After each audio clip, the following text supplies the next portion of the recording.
अस्सलाम वालेकुम warahmatullahi wabarakatuh। जी नाज़रीन, उम्मीद है आप सब खैरियत होंगे। तो सबसे पहले तो आप सबसे दरख्वास्त है कि चैनल को सब्सक्राइब और लाइक कर दें और बेल का बटन ज़रूर दबाएं। तो आज एक जो है वो बड़ी ज़बरदस्त जगह पे जो है वो टूर है हमारा। तो यह ट्रेन जा रही है पहाड़ के ऊपर, तो ऊंचाई के ऊपर ट्रेन जा रही है। वो रस्सियों से खींचते हैं ट्रेन को जाते हुए, और वापसी पे जो है वो रस्सी ढीली छोड़ देते हैं। तो इस तरह पहाड़ के ऊपर वो ट्रेन जा रही है। और वहाँ पे ऊपर जो है वो बहुत पुराना, कोई तकरीबन 200-250 साल पुराना चर्च है। और इसके अलावा जो है वो पूरे लियों जो मतलब एक सियाहत के एतबार से बहुत बड़ा शहर है। और रीजन जो है ला रोन एल्प्स एल्प्स रीजन जिसे कहते हैं, जहाँ पे पहाड़ शहाड़ वगैरह ज्यादा हैं, तो वहाँ का जो है वो बहुत बड़ा जो है वो शहर है। उस सूबे का भी बहुत बड़ा शहर है। तो वहां से पूरा वो शहर भी नजर आता है और बड़ा खूबसूरत मंजर नजर आता है। तो ये देख लें कि ये ट्रेन ऊपर जा रही है, इसमें लोग वगैरह भी बैठे हुए हैं, बच्चे शच्चे भी हैं, और औरतें और मर्द हजरात भी तशरीफ जो है वो रखे हुए हैं। तो एक दोस्त था, उससे मैंने कहा फ्रेंच, तो मैंने कहा यार वो उधर ही रहता था लियों में, मेरे साथ उधर लैब में था, मतलब हम इकट्ठे ही थे एक जगह पे। तो मैंने कहा कि यार आप दिखाना मुझे। तो उसने कहा कि कोई बात नहीं, आप आ जाना, मैं आपको जरा टूर शूर करवा दूंगा। तो वो बच्चा बता रहा था कि ये चीज़ है और ये चीज़ है। तो अब ट्रेन पहुंच चुकी है ऊपर पहाड़ की चोटी के ऊपर। तो यहाँ से हम जो है वो हमने जो पास लिया था ट्रेन का, वो स्कैन किया है, मशीन लगी है, वो फिर आगे जाने देती है।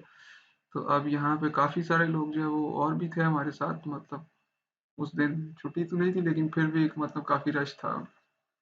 तो ये ऊपर सीढ़ियाँ चढ़ रहे हैं हम लोग, और चढ़ने के बाद वहाँ पे अब जो है ना आपको अगली वीडियो में इंशाल्लाह दिखाते हैं कि क्या नज़ारा है।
तो जी नाज़रीन, आपने ये देखा कि हम लोग चर्च में आ चुके थे। काफ़ी पुराना है वो, और एक तारीखी एतबार से बहुत बड़ी ये मतलब